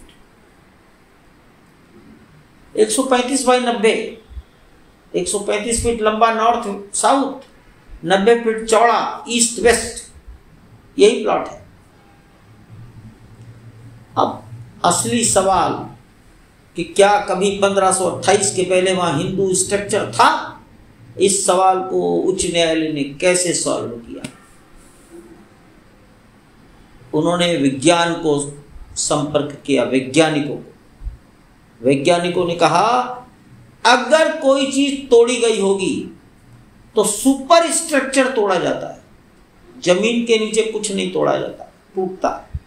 जमीन के नीचे जाइए, वहां कुछ ना कुछ मिल जाएगा। जमीन के नीचे जाने के लिए खुदाई करनी पड़ेगी। हमने विरोध किया, खुदाई के पहले फिर फोटोग्राफी लेने की बात आई, जमीन के नीचे फोटोग्राफी। भारतवर्ष की किसी आईआईटी में जमीन के नीचे फोटोग्राफी करने की विद्या 2003 में उपलब्ध नहीं थी। सीबीआरआई रुड़की, आईआईटी रुड़की, उस समय आईआईटी नहीं था, यूनिवर्सिटी ऑफ रुड़की था, और आईआईटी दिल्ली, दोनों ने मना कर दिया। तो अदालत के सामने बड़ा महत्वपूर्ण विषय था 1528 के पहले वह क्या था। इसको जानने के लिए इलाहाबाद उच्च न्यायालय की लखनऊ पीठ ने विज्ञान का सहारा लिया। वैज्ञानिकों ने कहा कि जब कोई चीज़ गिरती है, कोई चीज़ गिराई जाती है, डिमोलिश की जाती है, तो सुपर स्ट्रक्चर ही गिरता है। जमीन के नीचे ज़रूर कुछ ना कुछ मिलेगा। जमीन के नीचे फोटोग्राफी होनी चाहिए। ये राडार फोटोग्राफी करने के लिए उच्च न्यायालय लखनऊ बेंच ने आईआईटी दिल्ली और तत्कालीन 2003 की यूनिवर्सिटी ऑफ रुड़की को लिखा था। दोनों ने यह समर्थता व्यक्त की। तब एएसआई को लिखा गया और एएसआई ने फिर एक कैनेडियन कंपनी को छांटा। वो कनाडा का विशेषज्ञ भारत में बुलाया गया। भारत में प्रधानमंत्री अटल बिहारी वाजपेयी थे। उन्होंने वहाँ पर राडार तरंगों से फोटोग्राफी की जमीन के नीचे, अपनी रिपोर्ट कोर्ट को प्रस्तुत की और उसका कंक्लूजन लिखा है कि जमीन के नीचे दूर दूर तक एक बड़ा विशाल स्ट्रक्चर दिखाई दे रहा है, दूर दूर तक, एक्सटेंडिंग ओवर लार्ज एरिया, ऐसा उन्होंने लिखा। परंतु ये फोटोग्राफिक रिपोर्ट है, इसको कौन पढ़े? इसको फिजिकल वेरिफिकेशन करने के लिए हाई कोर्ट ने आर्कियोलॉजिकल सर्वे ऑफ इंडिया को कहा, जहां जहां फोटोग्राफी की गई है ठीक उसी स्थान पर एक्सकवेट करो और जमीन के नीचे जितनी गहराई पर फोटोग्राफिक रिपोर्ट में जो चीज बताई गई है देखो वहां वो है या नहीं है। एएसआई का एक्सकवेशन राडार फोटोग्राफी रिपोर्ट को प्रूव करने के लिए था और रिपोर्ट का मकसद था ये देखना कि 1528 के पहले इस स्थान पर कोई हिंदू स्ट्रक्चर था अथवा नहीं था। नहीं था अर्थात ये जमीन बंजर थी, नदी के किनारे बैरन लैंड थी। ये बेसिक क्वेश्चन है। एएसआई ने उस रिपोर्ट को अप्रूव किया। एएसआई ने बड़े बड़े मोटे मोटे 2 वॉल्यूम में अपनी रिपोर्ट लिखी है। एएसआई का एक्सकवेशन 6 महीने चला है। मिस्टर बीआर मणि, डॉक्टर बीआर मणि के नेतृत्व में यह एक्सकवेशन हुआ है। बाद में एएसआई ने इसमें डॉक्टर माझी को भी जोड़ दिया, लेकिन मूल काम बीआर मणि के लीडरशिप में हुआ। एक वॉल्यूम में फोटोग्राफ्स हैं और एक वॉल्यूम में टेक्स्ट है और उनका कंक्लूजन है कि यह उत्तर भारतीय शैली का एक मंदिर कभी न कभी था। इसलिए उच्च न्यायालय का निर्णय, ए राडार फोटोग्राफी, एएसआई की रिपोर्ट, ट्रेवलर्स की रिपोर्ट, तमाम गजेटियर्स, गवाह, ऐसे अनेक प्रकार से इसको जांचा परखा गया है। हिंदुओं का मुकदमा हिंदू धर्मशास्त्र के आधार पर, सुन्नी वक्फ बोर्ड का मुकदमा इस्लामिक लॉ के आधार पर परखा गया। उच्च न्यायालय ने सुन्नी वक्फ बोर्ड के मुकदमे को डिसमिस कर दिया और लिख दिया no relief can be granted. फैसला हो गया, दोनों लोग अपील में चले गए। It was the first appeal in the supreme court. Judgement high court का था इसलिए अपील हुई। रिट पिटीशन नहीं है, अपील है। हिंदू अपील में गए, हम अपील में गए, रामलला विराजमान। वो भूमि को 3 हिस्सों में बांटने के विरुद्ध गए। सुन्नी वक्फ बोर्ड भी गया अपील में, क्योंकि उनका मुकदमा डिसमिस कर दिया गया था, इसलिए वो गए। ये अपीलें 2011 में फाइल हो गई। 11, 12, 13, 14, 15, 16, 17 किसी ने सुना ही नहीं। देखा ही नहीं। जजेस ने टिप्पणी की, एक जज ने टिप्पणी कर दी, मेरी आयु में भी ये मुकदमा नहीं पढ़ा जा सकता, इतना विशाल है। एक जज ने टिप्पणी कर दी कि इतने 1000 पेजेस का ट्रांसलेशन होना है। उच्च न्यायालय के डॉक्यूमेंट्स में लगभग 14,000 पृष्ठ ऐसे हैं जो हिंदी, गुरमुखी, उर्दू, फारसी और संस्कृत में है, फ्रेंच में है, काफी डॉक्यूमेंट इंग्लिश में है। सुप्रीम कोर्ट की लैंग्वेज इंग्लिश है, इसलिए सबका इंग्लिश में ट्रांसलेशन चाहिए। 2011 से 2017 तक किसी गवर्नमेंट ने ट्रांसलेशन नहीं कराया। हम एक पार्टी के रूप में ट्रांसलेशन में नहीं जाना चाहते थे, हमारे ट्रांसलेशन पर ऑब्जेक्शंस आते हैं, तो ये एक एंडलेस चेन थी। सौभाग्य है कि 2017 में उत्तर प्रदेश के मुख्यमंत्री योगी आदित्यनाथ बन गए। कोर्ट में मुकदमा प्रस्तुत हुआ, यूपी गवर्नमेंट के एडवोकेट जनरल ने कहा यूपी गवर्नमेंट ट्रांसलेशन कराएगी। एक निर्धारित अवधि दे दी गई और 14,000 पृष्ठों के 50 से भी अधिक सेट बनवाए कोर्ट ने। इस काम को करने में 2019 लगभग निकल गया। तब मुकदमे की सुनवाई प्रारंभ हुई। मुकदमे की सुनवाई जब प्रारंभ हुई तब तक चीफ जस्टिस गोगोई हो गए थे।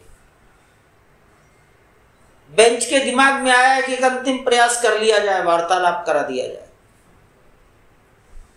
मेरे मन में विचार आया कि वार्तालाप बहुत बार हो चुका है। विश्वनाथ प्रताप सिंह वार्तालाप कराते थे। सबसे ईमानदार प्रयास प्रधानमंत्री चंद्रशेखर जी के काल में हुए। नरसिम्हा राव ने भी वार्तालाप कराई थी। राजीव गांधी ने भी कभी आमने सामने बैठाया था। बूटा सिंह बैठा करते थे। शीला दीक्षित उस समय जिंदी थी, वो भी वार्तालाप में रही 1-2 बार। 2019 में वार्तालाप का क्या करना, लेकिन सुप्रीम कोर्ट का रिटेन ऑर्डर था। वकील लोग उसको मानने के लिए बाध्य थे और मैं वकीलों की बात मानने के लिए बाध्य था। ये वार्तालाप 3 लोगों की टीम ने किया। इस टीम के मुखिया थे जस्टिस कलीफुल्ला, चेन्नई के थे, सुप्रीम कोर्ट के रिटायर्ड जज थे। दूसरे थे श्री राम पंचू, वो सीनियर एडवोकेट थे चेन्नई हाई कोर्ट के, चेन्नई के रहने वाले थे। और तीसरे थे आर्ट ऑफ लिविंग के श्री रविशंकर। 4 महीने तक बातचीत चलती रही, कोई प्रपोजल नहीं था। तब हमने एक दिन कहा आपका कोई प्रपोजल नहीं है, 4 महीने हमारे बर्बाद हो गए, आप वार्तालाप फेल हो गए, लिखिए, नहीं तो हम कल से आना बंद कर देंगे। अंततः मीडिएशन टीम को ये लिखना ही पड़ा कि वार्तालाप से समाधान संभव नहीं। तब तक हम भी कोर्ट में कह चुके थे कि संभव नहीं है, आप शुरू करिए। हमने लिखित दे दिया था, टीम ने भी लिख दिया संभव नहीं है। जस्टिस गोगोई की बेंच ने 6 अगस्त से सुनवाई प्रारंभ कर दी। 6 अगस्त 2019 5 न्यायाधीशों की कॉन्स्टिट्यूशन बेंच बनी। 40 दिन तक विदाउट ब्रेक कंटिन्यूअस हियरिंग हुई। बेंच 4.5 घंटे बैठकर एक ही मुकदमा सुनती थी। अंत के 11 दिन 4 बजे के बाद भी 15 मिनट का ब्रेक देकर 1 घंटे और सुना।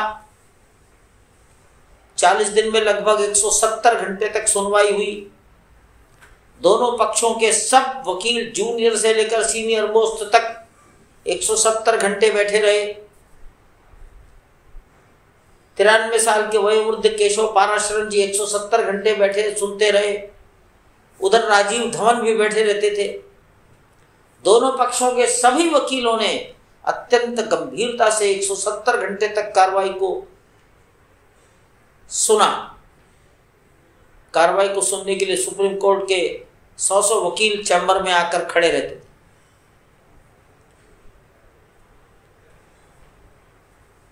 जजेस ने हर एक पार्टी के लिए समय तय कर दिया और 16 अक्टूबर की सायंकाल all of sudden justice Gogoi ने कहा हियरिंग क्लोज्ड,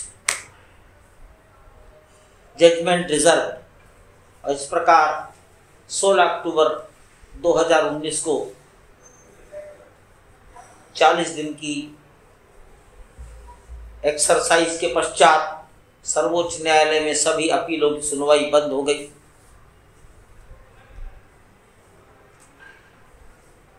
मैं सोचता था क्या होगा, लोग भी मेरे से पूछते थे क्या होगा। हम तो जानते नहीं थे कुछ, हम भविष्यवक्ता भी नहीं थे, लेकिन मेरे मन में कहीं ना कहीं किसी कोने में विचार उठता था कि यदि बॉडी लैंग्वेज, जजेस की भाव भंगिमा, इसका कोई महत्व है तो ये जजमेंट यूनानिमस होना चाहिए। ये अंदर ही अंदर विचार आता था। शायद वो विचार भगवान के थे, परमात्मा के थे।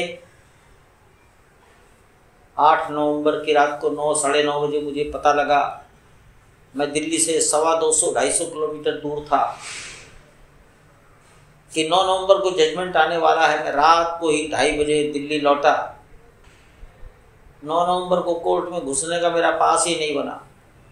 मैं वकील के चैम्बर में जाकर बैठा रहा, लोगों के फ़ोन आते रहे, सुनता रहा। मुझे खुशी हुई कि 5 जजेस ने एक मत से हाई कोर्ट ने जो कमी छोड़ी थी, ट्राइफर्केशन ऑफ लैंड, उसको खत्म कर दिया। संपूर्ण भूमि को, हिंदू समाज की भूमि को जन्मभूमि मानते हुए हिंदू समाज को सौंप दिया। उन्होंने बहुत संतुलित जजमेंट दिया। सरकार को कहा कि ट्रस्ट बनाओ, और यह भी कहा कि मुस्लिमों को 5 एकड़ जमीन कहीं दो। भारत सरकार ने ट्रस्ट बनाया। ये ट्रस्ट 5 फरवरी 2020 को घोषित हो गया। यूपी गवर्नमेंट ने अयोध्या से लखनऊ रोड पर लगभग 18-20 किलोमीटर दूर या कुछ 15 से 18 किलोमीटर दूर 5 एकड़ जमीन सुरक्षित की, एक ट्रस्ट बना और वो मुस्लिम सोसाइटी को सौंप दी गई। ये जमीन सरकार ने ट्रस्ट का नाम रखा श्री राम जन्मभूमि तीर्थ क्षेत्र। उसमें 11 सदस्य, 3 IAS ऑफिसर, एक भारत सरकार के प्रतिनिधि, additional home secretary Gyanesh Kumar ji, Uttar Pradesh सरकार के होम सेक्रेटरी श्री अवनीश अवस्थी जी, और जो भी अयोध्या के जिलाधिकारी हों। एक पोस्ट बनाई कंस्ट्रक्शन कमेटी का चेयरमैन। उसके लिए हम लोगों ने श्री नृपेंद्र मिश्रा जी को चुना। नृपेंद्र मिश्रा जी उत्तर प्रदेश के रहने वाले हैं, 1967 बैच के IAS अफसर हैं। वो मुलायम सिंह के भी प्रिंसिपल सेक्रेटरी थे, वो कल्याण सिंह के भी प्रिंसिपल सेक्रेटरी थे, और उनको प्रधानमंत्री नरेंद्र मोदी ने भी अपना रिटायरमेंट के बाद प्रमुख सचिव बनाया। पहली टर्म रहे, दूसरी टर्म में उन्होंने छोड़ दिया। हमने उनको चुन लिया कंस्ट्रक्शन कमेटी का चेयरमैन। ट्रस्ट ने नृत्य गोपाल दास जी को सदस्य के रूप में चुना और मुझको भी सदस्य के रूप में चुना। नृत्य गोपाल दास जी को अध्यक्ष के रूप में चुना, मुझे सेक्रेटरी के रूप में चुना, और नृपेंद्र मिश्रा जी को कंस्ट्रक्शन कमेटी के हेड के रूप में चुना। इस प्रकार ये 15 लोगों की कमेटी बन गई।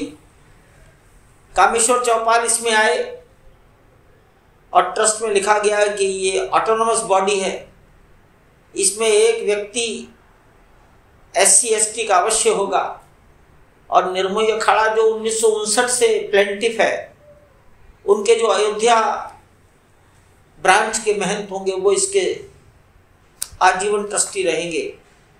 ट्रस्ट ने अपना फंक्शन करना शुरू कर दिया। इसके बाद की घटनाएं आप सब जानते हैं।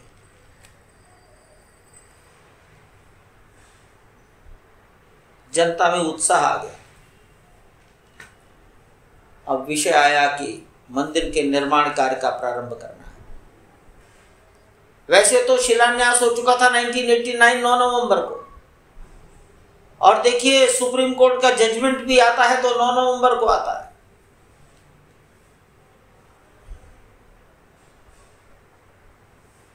देश चाहता था, अयोध्या की जनता चाहती थी, देश के प्रधानमंत्री अयोध्या पधारें, अपने हाथों से पूजन करें।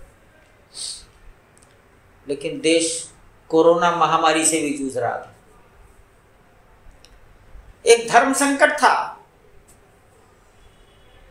लेकिन नृत्य गोपाल दास जी ने एक 4-6 लाइनों का निवेदन उनको लिखा प्रधानमंत्री जी को। प्रधानमंत्री जी ने पूज्य स्वामी नृत्य गोपाल दास जी महाराज का निवेदन स्वीकार कर लिया। पूज्य गोविंद देवगिरी जी महाराज ने उनको तिथियां भेजी, उसमें 5 अगस्त की तिथि प्रधानमंत्री कार्यालय ने स्वीकार कर ली। तैयारियां शुरू हो गई। 5 अगस्त को प्रधानमंत्री महोदय अयोध्या पधारे। वो दृश्य भी आज के सब पीढ़ी ने अपने घरों में टेलीविजन पर, मोबाइल पर देखा, दुनिया ने भी टेलीविजन पर देखा। इस देश के विदेश के चैनलों ने उसको सर्वत्र दिखाया है। कितने लोगों ने देखा, ये तो सारे चैनल इकट्ठा होकर बताएं उनकी व्यूअरशिप क्या है, उनके दर्शक कितने हैं, कितने दर्शकों ने देखा होगा। तो मैं कह सकता हूं कि 5 अगस्त का अयोध्या में भगवान की जन्मभूमि पर बनने वाले मंदिर का भूमि पूजन वो दुनिया में सर्वाधिक करोड़ों करोड़ों की संख्या में जनता ने देखा है। जैसा सोचा था वैसा वातावरण देश का बना, देश में शांति बनी रही, उत्साह और उमंग भी भरी रही। हमारा विश्वास था कि ये विषय हिंदू और मुस्लिम समाज में हार और जीत का विषय नहीं है, ये एक सच्चाई को स्वीकार करने का विषय है। आज के मुस्लिम समाज के लिए 1528 का बाबर आक्रमणकारी ही है, वो उनका पूर्वज नहीं है। इसलिए वर्तमान की मुस्लिम सोसाइटी को बाबर से लगाव नहीं होना चाहिए। 1528 का जो समाज था उसके लिए बाबर आक्रमणकारी। आज के मुस्लिमों के पूर्वज 1528 में मुस्लिम नहीं थे, वो सब हिंदू मतानुयायी थे। और किसी भी विदेशी से किसी भी देशभक्त का लगाव नहीं हो सकता। इसको सारे समाज ने स्वीकार किया। इसलिए जजमेंट आने के बाद और भूमि पूजन के बाद देश में शांति रही। हमने मुस्लिमों को भी उस भूमि पूजन में निमंत्रित किया।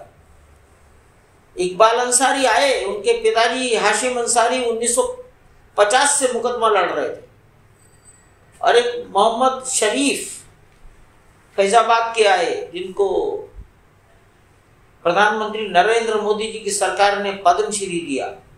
वो मुस्लिम हैं, परंतु अनाथ शवों का उसी के मत के अनुसार अंतिम संस्कार करने के लिए वो अयोध्या फैजाबाद में जाने जाते हैं। समाज कहता है कि लगभग 10,000 शवों का अंतिम संस्कार उन्होंने किया है, जो लावारिस लाशें थी। ये 10,000 संख्या कुछ कम ज्यादा हो सकती है, समाज तो सुनी सुनाई बातें करता है। रिकॉर्ड किसी के पास है कि नहीं है भगवान जाने, लेकिन भारत सरकार ने, मोदी जी ने उनको पद्मश्री दिया है। हमने उनको भी बुलाया, हमने सुन्नी वक्फ बोर्ड के प्रेसिडेंट को भी बुलाया। वो दूर रहते थे, कोरोना काल था, इसलिए शायद उन्होंने आना उचित नहीं समझा, परंतु अयोध्या वासी इकबाल अंसारी और फैजाबाद के निवासी मोहम्मद शरीफ पद्मश्री, ये दोनों मुसलमान हमारे यहाँ पधारे। मैं समझता हूँ प्रधानमंत्री ने जिस प्रकार भगवान के सामने साष्टांग प्रणाम किया है, ये भी दुनिया की एक अद्भुत घटना है। इसके बारे में अधिक बोलने का कोई मेरा कारण नहीं। अब ये मंदिर बनना है। 1986 में जो मंदिर सोचा था वो तो बहुत छोटा था,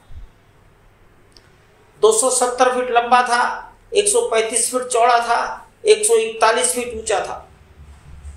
तब हमारे पास जमीन ही नहीं थी, हमें लगता था छोटी सी जमीन है।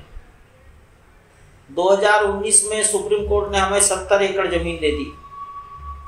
तब विचार आया कुछ बढ़ाया जा सकता है, इसलिए कुछ लंबाई बढ़ा दी तो 270 के बजाय 360 फीट लंबा हो गया। चौड़ाई बढ़ा दी 135 के जगह 235 फीट लंबा चौड़ा हो गया। ऊंचाई 20 फीट बढ़ा दी, 141 के बजाय 161 फीट हो गया। परंतु धरातल से प्लिंथ पहले भी 16.5 फीट थी, इस बार भी 16.5 फीट। ये मंदिर का ड्राइंग 5 अगस्त को सार्वजनिक कर दिया गया। प्रधानमंत्री जी उत्तर प्रदेश सरकार ने उस पर एक डाक टिकट जारी कर दिया, एक एनवलप भी जारी कर दिया। ये अयोध्या के शोध संस्थान ने ड्राइंग किया उसकी, उन्होंने जारी करवाया यूपी गवर्नमेंट से। हमेशा हमेशा के लिए चिरस्थायी हो गया एनवलप और डाक टिकट।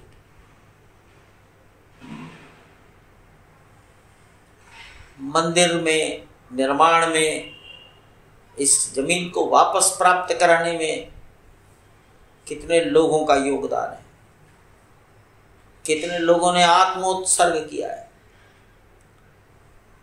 तो ट्रस्ट ने विचार किया कि लाखों लोगों के योगदान से ये आज की स्थिति प्राप्त हुई है, इसलिए करोड़ों लोगों के योगदान से ये मंदिर बनना चाहिए।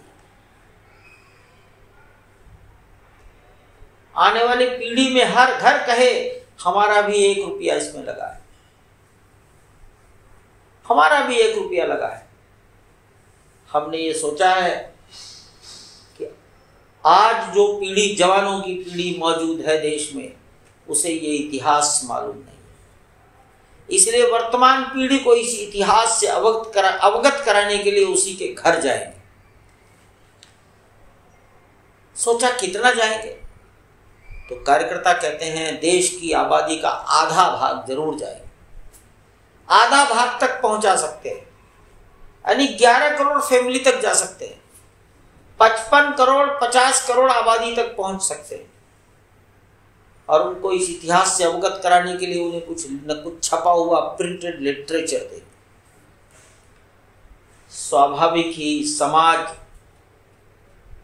भगवान के इस घर के लिए, मंदिर भगवान का घर है, ये कोई असेंबली हॉल नहीं है, ये कोई कम्युनिटी सेंटर नहीं है।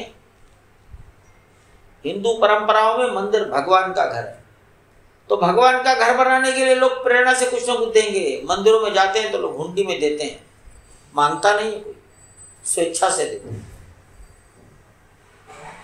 जब देंगे तो कार्यकर्ता उसको स्वीकार करेंगे। तो पारदर्शिता कैसी रहेगी हिसाब किताब की? तो कार्यकर्ताओं के लिए हमने 10 रुपया, 100 रुपया, 1000 रुपया, इसके कुछ ना कुछ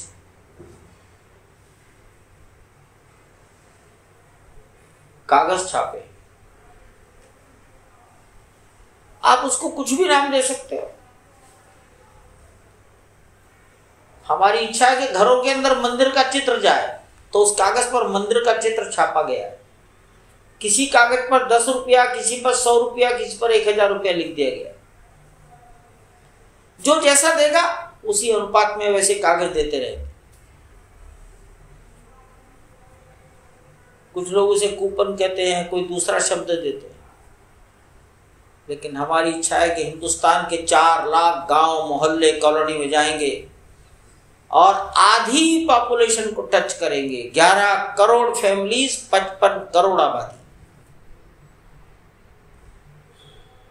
समाज का ये समर्पण दुनिया को दिखाएंगे कि हिंदुस्तान कैसे लोगों का देश है, कैसे लोगों का देश है। ये कितने धैर्यवान भी हैं, कितने लंबे समय तक संघर्ष भी करते हैं। विचारों में अंतर होने के बाद भी राम के प्रति सबके विचार एक जैसे हैं। कोई भगवान मानता है तो कोई महापुरुष मानता है, कोई मर्यादा पुरुषोत्तम मानता है। राम सबके, राम सबके।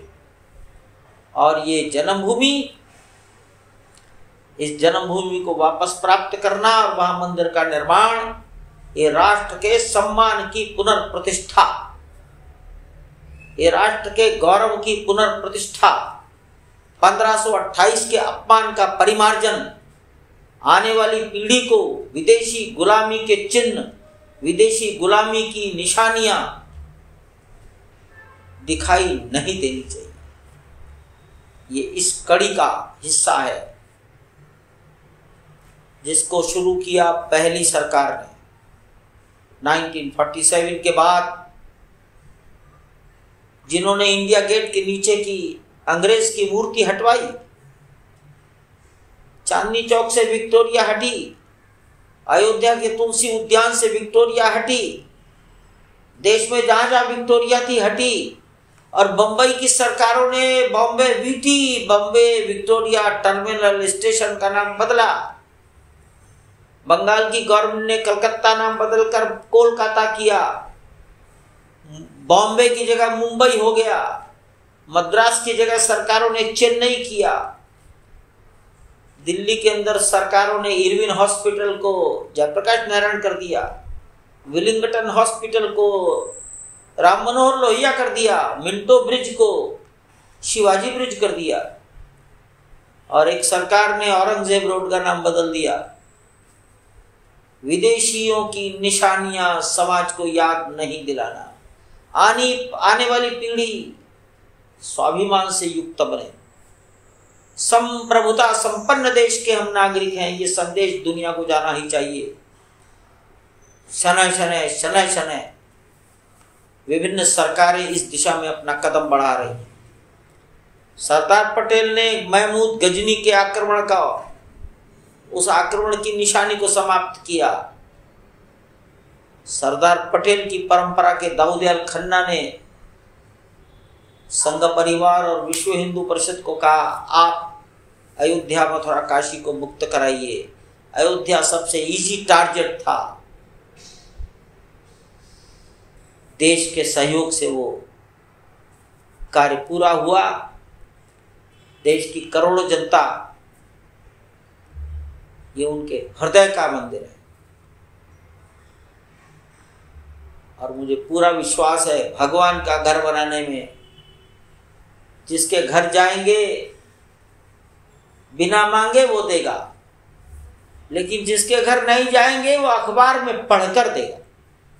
और इसलिए हिंदुस्तान के लगभग भिन्न भिन्न अखबारों के 80 एडिशंस में एक विज्ञापन ट्रस्ट ने दिया है, जो विज्ञापन 10 दिसंबर से आना शुरू हो गया है, लगातार कई दिन तक आएगा और देश के हर कोने में जाएगा। हर राज्य के हर भाषा के अखबार में वो छपेगा। मैं समझता हूँ ये एक बहुत बड़ा अभियान है। इतना विशाल अभियान कभी दुनिया में लिया नहीं गया होगा। ये समाज का काम है, ये समाज के सम्मान की रक्षा के लिए हो रहा है, समाज के हृदय का काम है। समाज इसको सर आंखों पर उठाएगा, ये में हमारा विश्वास है। यही आप सबसे निवेदन। राम मंदिर से राष्ट्र मंदिर। श्री राम जन्मभूमि अयोध्या में माननीय प्रधानमंत्री जी के करकमलों द्वारा और पूजनीय सरसंघ चालक मोहन जी के प्रमुख उपस्थिति में प्रभु रामचंद्र जी के भव्य मंदिर का भूमि पूजन संपन्न हुआ। हिंदू समाज का अपने अस्मिता का 5 सदियों से चल रहा संघर्ष समाप्त हो गया और एक पर्व का शुभारंभ हो गया। लेकिन अब इस चरण पर विश्राम कैसा? संपूर्ण विश्व को मार्गदर्शक एवं परम वैभवशाली राष्ट्र खड़ा करने के लिए हम कटिबद्ध हैं और 5 अगस्त के दिन इस निश्चय की नींव रखी गई है। इस विचार को केंद्र स्थान में रखकर साप्ताहिक विवेक राम मंदिर से राष्ट्र मंदिर ये ग्रंथ प्रकाशित करने जा रहा है। राष्ट्र मंदिर का ये विषय संपूर्ण देश भर में प्रसारित करने हेतु ये ग्रंथ प्रकाशित होने वाला है।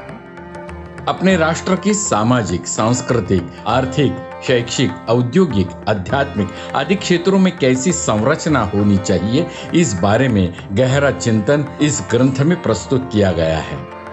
ग्रंथ में पूजनीय मोहन जी भागवत, भैया जी जोशी, मनमोहन जी वैद्य, रामेंद्र सिन्हा, भूपेंद्र यादव, राजेश श्रीवास्तव, अरुण आनंद, वीरेंद्र याग्निक, करुणाशंकर उपाध्याय, देवेंद्र जी फडणवीस आदि मान्यवरों के लेख समाविष्ट हैं। इस मौलिक ग्रंथ का प्रकाशन 15 फरवरी 2021 को होगा। राष्ट्र मंदिर निर्माण के इस कार्य में आप भी अपना योगदान दे सकते हैं, मात्र ₹2500 श्रद्धा निधि अर्पित करके। श्रद्धा निधि देने से आप पाएंगे इस ग्रंथ में आपका नाम राम सेवक के रूप में। राम मंदिर से राष्ट्र मंदिर इस ग्रंथ की एक प्रत, हिंदी विवेक मासिक पत्रिका का 3 साल का पंजीयन, 1 वर्ष तक हिंदी विवेक पाक्षिक PDF स्वरूप में आपके WhatsApp पर आपको मिलेगा। ज्येष्ठ विचारक माननीय रमेश जी पतंगे जी द्वारा लिखित हमारा मौलिक संविधान, इस पुस्तक को भी आपको भेंट स्वरूप दिया जाएगा। इसीलिए शीघ्र पंजीयन हेतु साप्ताहिक विवेक की www.evivek.com पर संपर्क करें। साथ ही साप्ताहिक विवेक के फेसबुक पेज और YouTube चैनल को लाइक और सब्सक्राइब करें। धन्यवाद। राम मंदिर से राष्ट्र मंदिर।